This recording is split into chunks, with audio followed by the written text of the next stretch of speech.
الله دې رحم وکړي، ډېره ګرانه معامله ده او دا شرک نه دی، نو څه دي دا خبره ښه ښکاره ده. او مشرکه که بوتان ځان له خدایان نیولي دي او مسلم و هر مراد له باباګان نیولي دي. پلانی بابا له ورشه ننکۍ دې پې جوړېږي، دې بل بابا له ورشه که غوږونه دې خوږېږي او په لاسو پښو که باد وي د دې بل سره جوړېږي. نو منمه اولیا چې مرتبې ورکړې خدای دي، خو دې خلکو د خپل ځانه ورتړلي دا ډیګرې دي. څوک لاړ شي باباګانو له څاروي به تېنه غواړي، څوک وایي کور مې نشته دی بچي به تېنه غواړي، څوک وایي بېروزګار یم نوکري به تېنه غواړي، او څوک وایي دولت را نغدي بیخي به تېنه غواړي. نو یو کس دربار کې ناست و داسې رورو ګوڼېده او چې غوږ مې ورته کېښود واده یې ترې غوښته.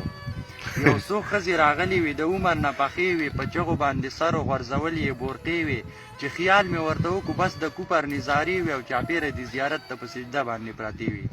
څه بل شان عجیبه غوندې سوالونه یې کول او د قبر چې څه کاڼي و دې ځان پورې مګلو. نو د یوې ویل بابا خاوند مې نه مني خبره، تعویز او دم درود پې اثر نه کوي د سره، دې بلې وي زما هم د خاوند نه کېږي یاره، او دا کور ترې نه خالي که چې بیا ګرځم بې خطره. نو د دې نه کونډه ښه یم بابا وایي که څه غم او که دا کار دې ونه کړو کرامات دې نه منم.